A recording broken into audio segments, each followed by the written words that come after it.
Okay, so I've got Tracey with me today. She's one of our gym members, and she's moved over to our EBT boot camp. Actually, she did a little documentary with us last year where we followed the progress of all of our 6-week boot campers, and it was a fantastic experience for myself, and I think for everyone that was involved. And since then, we've been rocking and rolling, haven't we, Tracey? It's been a lot of fun. So we certainly have, yes, thoroughly enjoyable. good, good. So tell me a little bit about what is going on outside, because you're actually out in the real world at the moment. You're not in lockdown. And for our viewers, if you could tell them a little bit what. I do apologise, you're going to hear kids running around. Those are mine. So, yeah, I do apologise. So I'm a community heart failure nurse specialist. So I work for the NHS. Where really, I do work for NELF, North East London Foundation Trust, who have been amazing, really good and supportive towards their staff.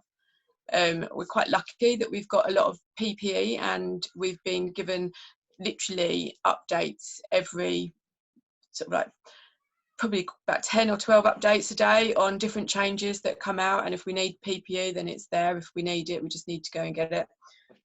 We are seeing patients in the community that have got coronavirus, so obviously we have to be very careful. We are still seeing patients that have got heart failure. However, we are sort of like rolling them on and trying to see whoever's healthy sort of like in 3 months or 6 months time, and just making sure that they've got all the right telephone numbers to phone if they need help, like with 111 or rapid response. Yeah. I used to work in... Go on. I used to work in ITU, so I speak to a lot of my friends at the moment that still are in the hospital. So I don't think they've got it as easy as we have it out here. I think it's a very different story in the hospitals. Is there any, I mean, I was just going to say that it's something that I can't even comprehend, and I think the majority of people watching this can't get their head around what you guys are walking into every day, because, again, people don't show symptoms for the first, I think, say something like 4 or 5 days. They don't show any symptoms. So you could be around people all the time. It's crazy. I think the thing is, you just don't know. You don't know who's got it, who hasn't got it, who's a carrier. There is nothing. You just don't know. I mean, at the hospital at the moment, there's a big thing about A&E nurses haven't got the right PPE. So they are dealing with people that are walking in off the street and they haven't got the visors and they haven't got the face masks and they haven't got any of the protective equipment that they need to sort of like protect themselves. And one of our A&E nurses is actually in ITU at the moment. And I think that's just going to escalate as well. And I was talking to a friend yesterday who told me that they'd Southend have only, they've only reported that there's only been 7 deaths at Southend. Well, there's been a lot more than that. Yeah, I think they try to count it to something else so it doesn't hit that bracket, don't they? So if the byproduct of having it, people are dying. And they're saying maybe the patient died of a heart condition or or whatever it is, but it will be query coronavirus on top of it as well. So they may, but they're not testing them because once they pass, that's it. Scary thought, isn't it? So no one really knows what we're up against at the moment, which is the thing is as well. If once they pass on their own. There's no one able to go into the hospital with them. They go straight to a mortuary, they go straight to the crematorium, and then they're not allowed. People aren't allowed to go and visit their relatives after they've passed. They haven't got that privilege of going and saying goodbye. So it's a real difficult time for people that are here and that have passed as well. Yeah, I can't even get my head around that, and the horror story of thinking about kids as well. If kids were to get it, they go to hospital by themselves. It's just hard to get your head around, isn't it? Yeah, it's a really, really, really scary time. I mean, in the ITUs, I've got a friend that works at Basildon Cardiothoracic ITU, and they've actually been put up in hotels because they're showing signs and symptoms of the coronavirus, but because they haven't got a temperature, they're still having to work because at the moment it's like 1 nurse to 3 to 4 ventilated patients. So they're supported by the nurses from the wards, which are doing like mouth care and eye care and helping with turning and everything.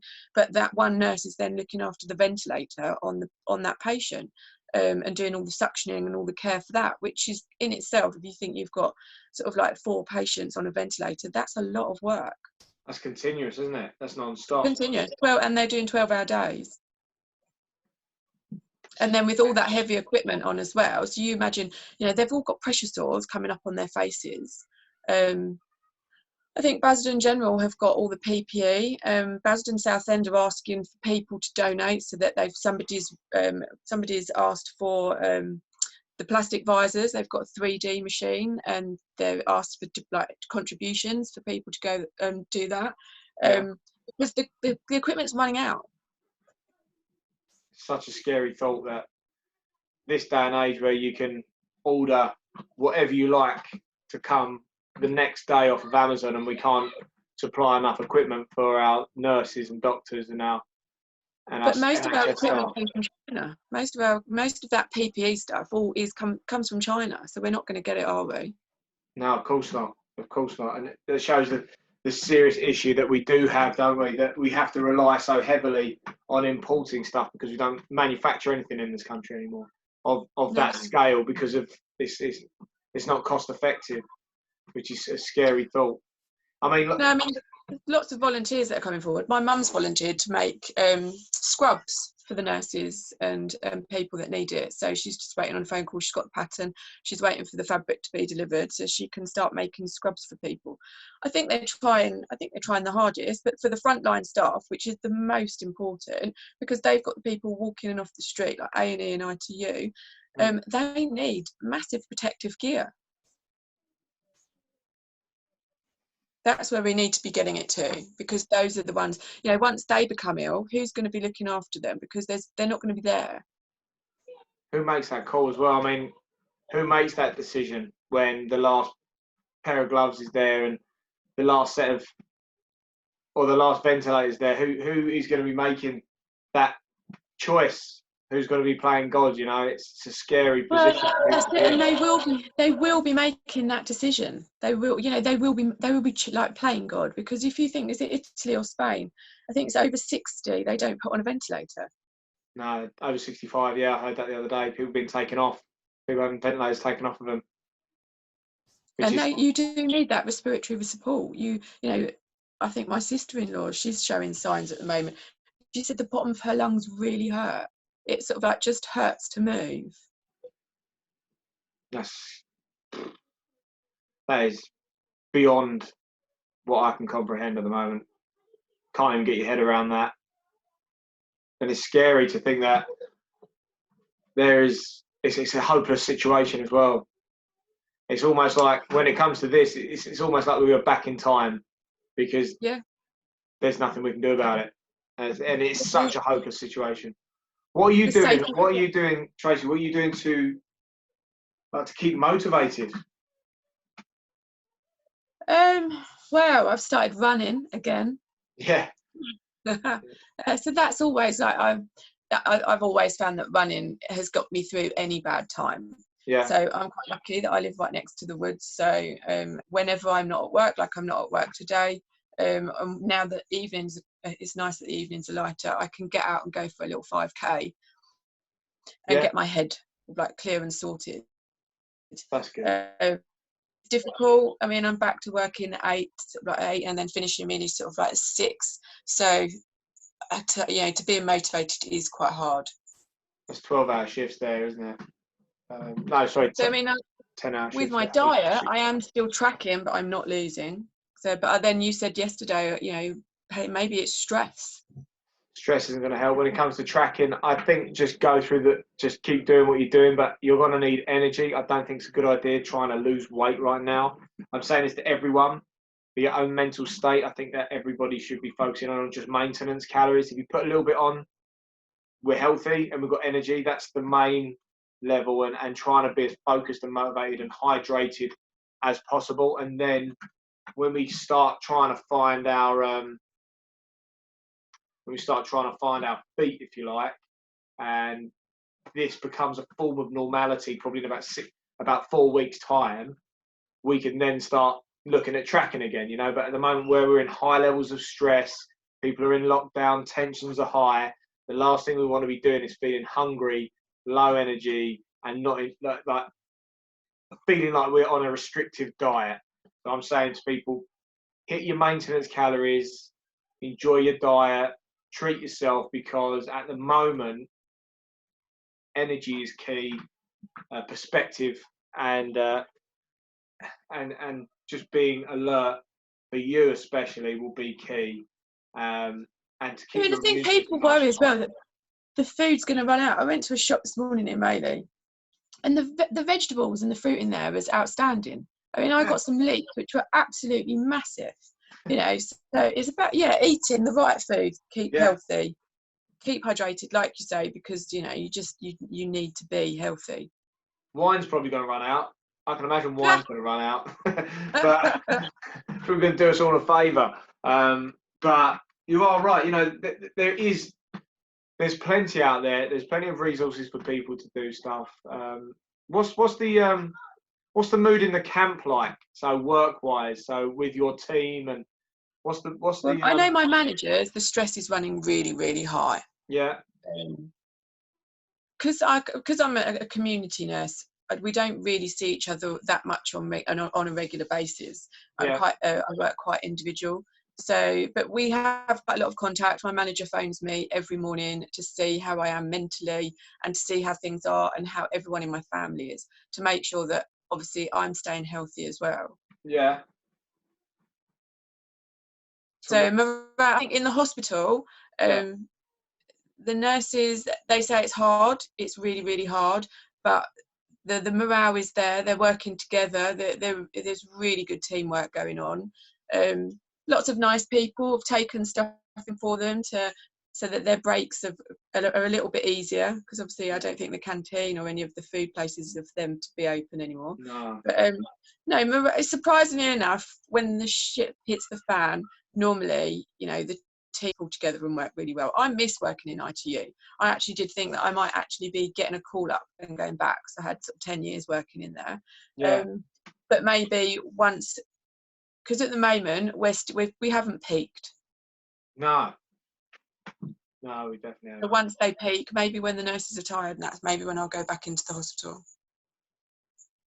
And what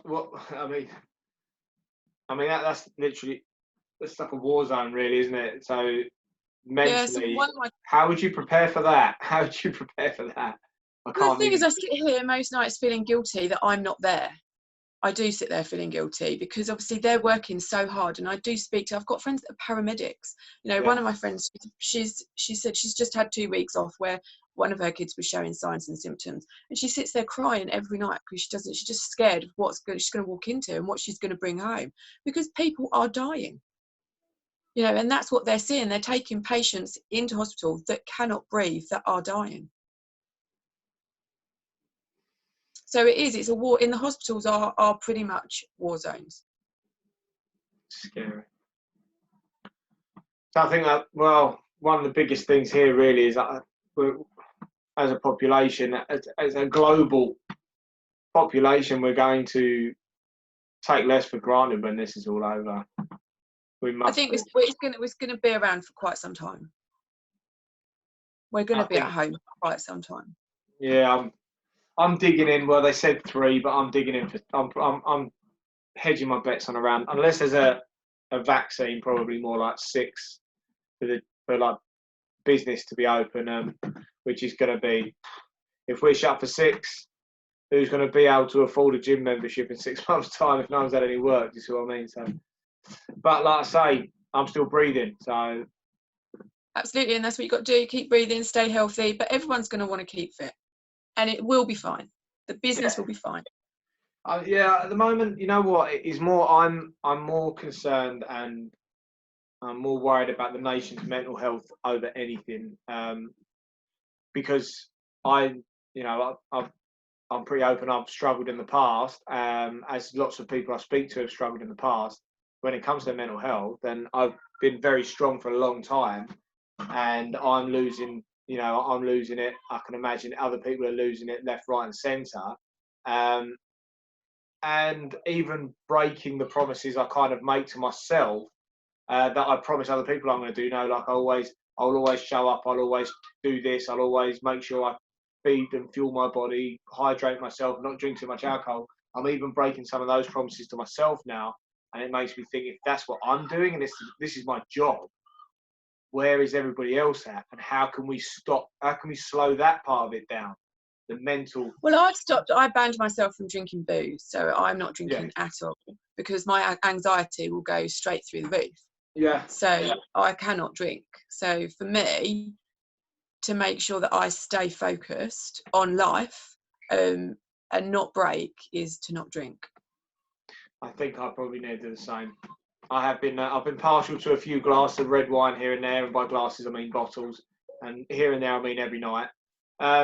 So I think I probably need to take a page out of your book, sorry, should I say, and start jumping on that bandwagon. Is there anything that you're doing, anything you're focusing on for your own personal mental state other than ditching that booze?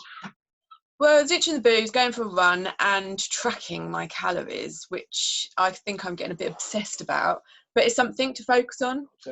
Don't worry about that word as well. Remember, people always say that you're obsessing, and it's because they don't like the way that they're not doing it. So I don't think you're obsessive. I think that you're just being more mindful of it. Only because I know you, but I think you just be more mindful of it. And I know I'm lucky in a way that my daily life is still carrying on. I can still go out. I'm still driving my car. I am going to patients' houses. I am dressed up in a gown and a mask and gloves and everything, but I'm still caring for patients. I'm still seeing people. So really, my day is just continuing. And I've worked in A&E and ITU before. So for me, it's just normal. Yeah. It's just a bit scarier. Yeah, I'd say a lot scarier. I mean, I haven't seen my mum for 4 weeks. What's that? I haven't seen my mum for 4 weeks. No, that's crap. Sorry to hear that. Well, you can bang on a window, I suppose, and that's as close as you're going to get. I take her around the food, and leave it in the porch. I suppose, yeah, you're as bad as that sounds. It's like you're the first and the last person she wants to see, really, I suppose, because the first person she wants to see you, but on paper you'd be the last person she wants to see because of how much exposure you're getting. Absolutely, yeah, definitely. So yeah, it's a scary call to make. I mean, I went and saw my nan for a walk on Thursday, and we go walking up by the seafront area, but we are about 2 to 3 meters apart. I wait at the end of the drive for her so she comes out, and then I keep away from her. And it's nice to be able to talk to her and stuff, but it's sad that I can't give her a hug. Yeah, be next to her and stuff. And my granddad has literally just passed away. Oh, I'm sorry. Yeah, wasn't expected, to be fair. He wasn't well, but at the same time he was making a recovery, and then he had a bad fall, and long story short, he ended up passing away. And he was a fantastic man and a brilliant husband to my nan, and she misses him terribly. But is she on her own? Yeah, but well, she is, but we are there a lot. My mum's there a lot. My uncle is there all the time. My auntie has just moved out because she was staying with her. But she lives down in Cornwall, so she's moved down to Cornwall, and we are concerned. My other nan as well. My other granddad passed away a couple of years ago now. She's more into a routine with it, we're still checking up on her on my father's side and make sure she's all right, but she's more phoning other people, making sure they're all right, because she's very strong and she's come through it now. It's just not nice being able to give her that kind of that hug, like you say, go around for a cup of tea, sit in the living room and have a chin wag like I was. But yeah, I think there's a lot of people feeling that right now. The one thing I will say that she says is she knows that we're there. We call her up, and I think right now, I don't know what you think about this, but being in contact with people, getting in contact with the ones that are your loved ones, and knowing that you're there and you care, even friends you haven't spoken to for a while, because we've got this now gift, us lot, the muggles, if you like, that are locked in at home. we have this gift of time. We may as well go through the phone book and talk to people we haven't spoken to in ages, speak to Yeah, the family members. I mean, I lost my dad at the end of last year, so in November. So mum's really struggling on her own. So I make sure that I video call her 3 times a day, throughout the day, just to catch up, whether it's for 10 minutes or in the evening. There's all of us go onto the WhatsApp group and do a video chat, so we can all have a good half an hour, like a good old gossip, and be silly. She's made her routine. She's got her church. She's very religious, and then she's got the rock choir. So she started going to the rock choir. So it's open to absolutely everybody. So they once a day, I think it's about 11 o'clock, they go online, and everybody around the country that belongs in the rock choir sings a song together. Yeah, I saw this. This guy did it, didn't he? Because he was going out of his mind, and he wanted to bring something. It's amazing. It's absolutely amazing. So she does that every day at 11 o'clock, and then she started growing vegetables. So she's got her vegetables outside. So just as long as, and I've told her to start doing Tai Chi to make sure that she keeps moving and that she keeps her joints moving and everything. So how old is your mum? How old's your mum? She's 69. Yeah, made a different stuff, haven't they? They really are made a different stuff. The last 3 years she hasn't moved because where dad was ill for 3 years, so she's just been by his side and eaten for 3 years.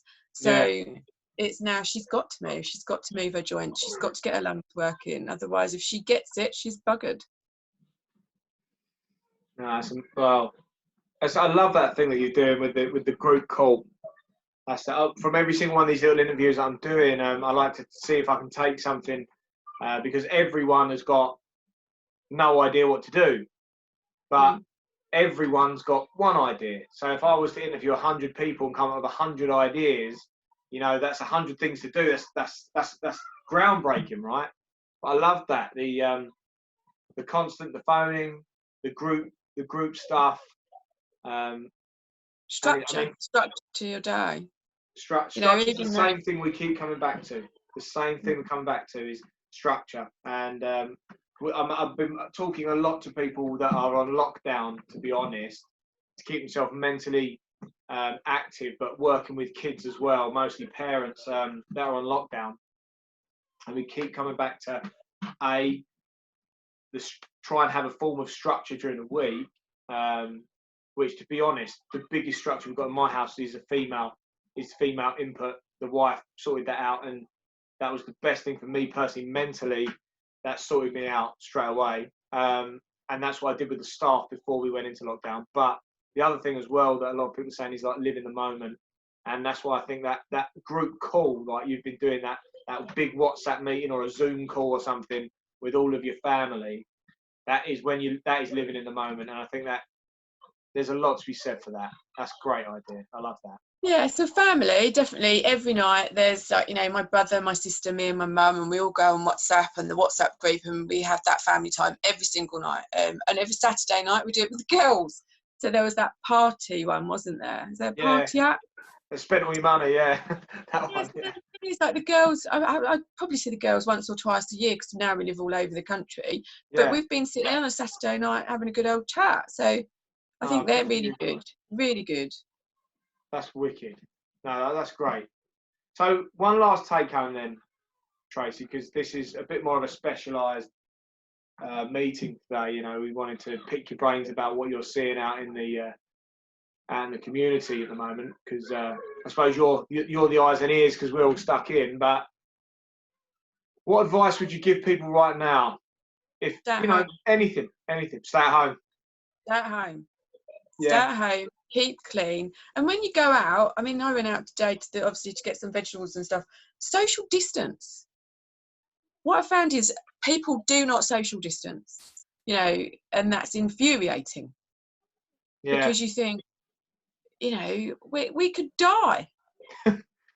It's mind-boggling, isn't it? So stay at home, social distance if you have to go out, and wash your hands. There you go. Keep healthy. And what are you going to do? You're going to keep. And just quickly recap what you're doing for your mind, your body, and your your mind and body right now. So running for my mind. boot camp for my body. There you go, yeah. And try and, yeah, just healthy eating, really, and putting really good food in me. So that's what I'm really trying to focus on, is making sure that I'm getting all my nutrients through my vegetables. How's the water going? Are you drinking plenty of water? Are you going all right with Yeah, that? hot water, lemon, ginger, and mint. There you go. There you go. 2 litres a day. So yeah, doing all right. That's a big Doing month. well. Well, That's a Tracy, thank you huge. so much. That's amazing. Thank you so much for that. We're going to wrap that up there. Thanks, I'm going to Jerry. carry on talking to you, but I'm going to press the stop record on here. So thank you so much for that, first of all. The second thing, guys, if you think that if you resonate with something here, if you want to share your views or anything, please comment below. They will be on. Please keep it clean and please be nice. If you do want to have a chat with me, please also comment below or send me a message and I'll get in touch with you to do pretty much this. So thanks for watching, guys, and I look forward to seeing you on the next one. Tracy, thanks again for your time, and thank you for all the amazing work you're doing out in the community. Oh, thank you.